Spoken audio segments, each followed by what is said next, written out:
दोस्तों इस वीडियो में मैं आपको कास्ट सर्टिफिकेट और ईडब्ल्यूएस सर्टिफिकेट के बारे में जानकारी दूंगा। तो अगर आप भी रेलवे का कोई भी फॉर्म भरने जा रहे हैं, चाहे वो ALP technician, group D, JE या फिर एनटीपीसी का है, तो इस वीडियो से समझ जाएंगे कि ये सर्टिफिकेट क्या है और इसके बेनिफिट्स क्या है और ये कितने साल पुराना होना चाहिए। तो सबसे पहले मैं कास्ट सर्टिफिकेट के बारे में बात कर लेता हूँ। तो ये हमारा जो है SC ST और OBC के लिए बनता है।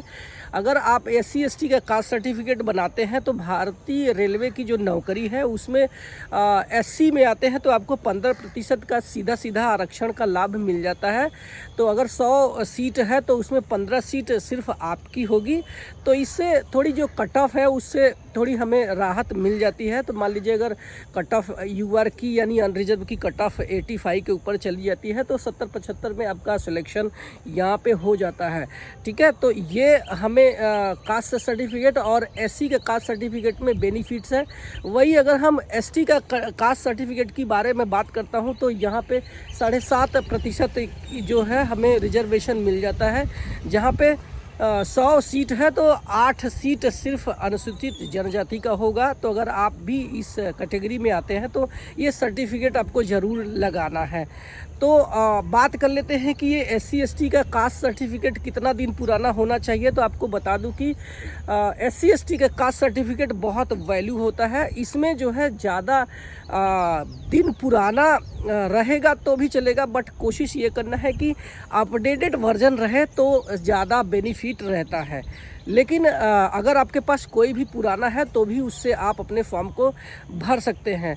अच्छा, इसको बनाना कैसे है इसके बारे में मैं बात कर लेता हूं। तो ये ऑनलाइन भी एप्लीकेशन के द्वारा बन जाता है जिसको कि आप ऑनलाइन भर सकते हैं। और लेकिन अगर आप ऑफलाइन बनवाना चाहते हैं तो आपको पास के अपने जो तहसील ऑफिस है वहाँ जाना पड़ेगा, या फिर आपको DM ऑफिस है जिसको हम जिलाधिकारी जो ऑफिस है वहाँ पे जाना पड़ेगा। और आपको क्या क्या डॉक्यूमेंट्स लगेगा बनाने के लिए मैं बताता हूँ। तो आपके पास एक फ़ोटो होनी चाहिए अपनी, और इसके साथ में आधार कार्ड होना चाहिए।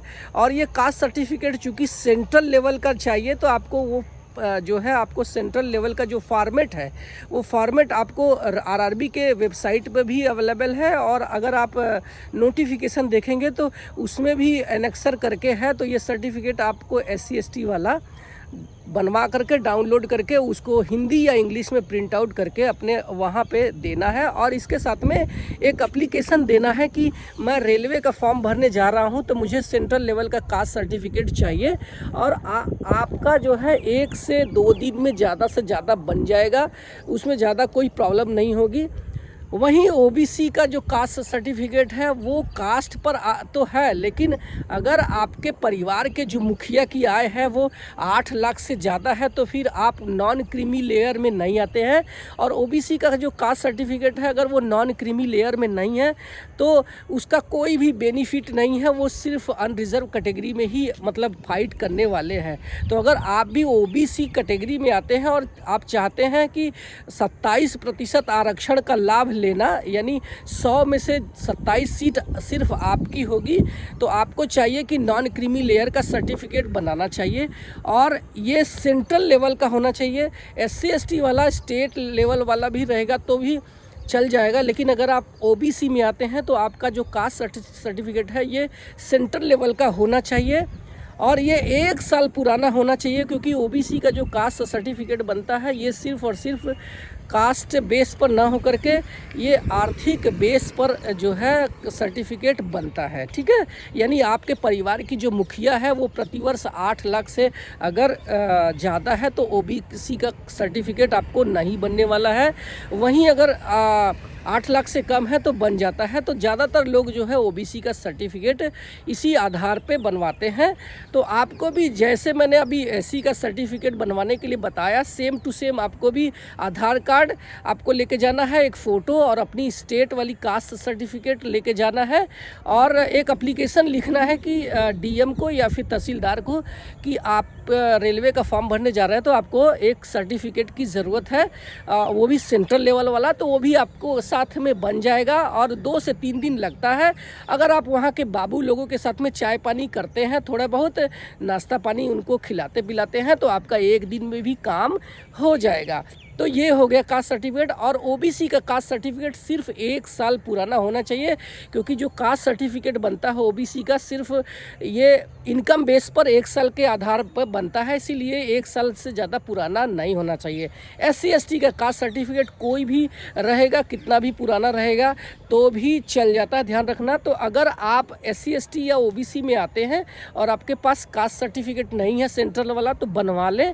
लेकिन मेरी एक सलाह रहेगी कि मान लो कि अगर आपने सर्टिफिकेट आपने सेंट्रल लेवल वाला नहीं बनवा के रखा है और लास्ट डेट नज़दीक आ रही है, तो आपके पास जो भी कास्ट सर्टिफिकेट है उसी से आप अपने फॉर्म को भर दें। फॉर्म आपका रिजेक्ट नहीं होने वाला है, ध्यान रखना।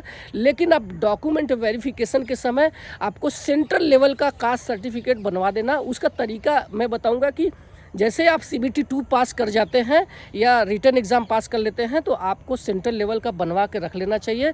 वही DV के समय में ही काम आपके आने वाला है।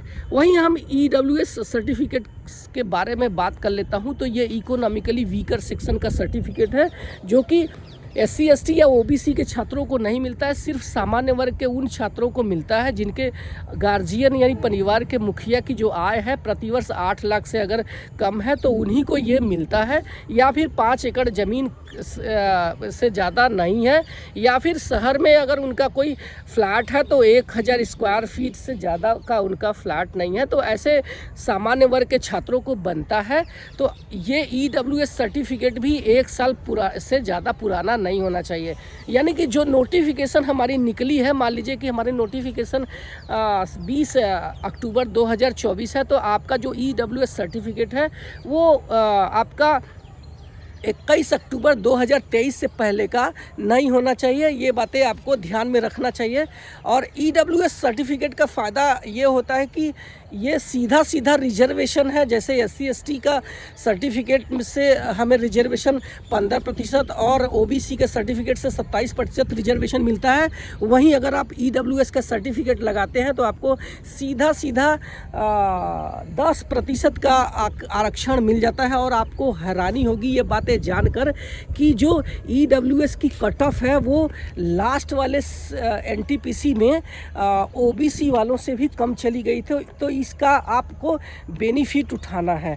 तो आपको बता दूं कि अगर EWS सर्टिफिकेट आप बनाने जाते हैं तो आपको कौन कौन से डॉक्यूमेंट्स की ज़रूरत पड़ सकती है। तो आपको पास इनकम सर्टिफिकेट होना चाहिए, जो कि आप दिखा सकें कि हमारे जो परिवार की मुखिया की आय है वो 8 लाख से ज़्यादा नहीं है प्रतिवर्ष। इसके अलावा आप ये डिक्लेयर करेंगे कि आपकी जो कास्ट है वो सामान्य वर्ग में आती है, यानी कि ये SC ST या OBC कैटेगरी में नहीं आती है, तभी आपको इसका बेनिफिट मिल जाएगा। और इसके साथ में आपको वही जगह जाना है जहाँ पे कास्ट सर्टिफिकेट बनता है, यानी DM ऑफिस या फिर तहसीलदार ऑफिस में, और वहाँ भी आपको एक एप्लीकेशन देना है कि मुझे EWS सर्टिफिकेट की ज़रूरत है और मुझे रेलवे का फॉर्म भरना है। ये तो आपको और भी कुछ डाउट रहेगा, कोई सवाल रहेगा तो मुझे कमेंट सेक्शन में पूछना, मैं रिप्लाई करूँगा। इसके अलावा आप मुझे इंस्टाग्राम में भी फॉलो कर सकते हैं, वहाँ मुझे मैसेज कर सकते हैं, मैं वहाँ भी रिप्लाई करता हूँ।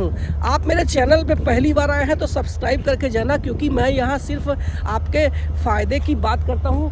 तो मेरे पीछे एक ट्रेन आ रही है, आपको ट्रेन दिखाना ज़रूरी है, आप देख लेना उधर ट्रेन आ रही है, और ये गेस करना कि मैं कौन से सिटी से मैं वीडियो बना रहा हूँ। Thank you so much.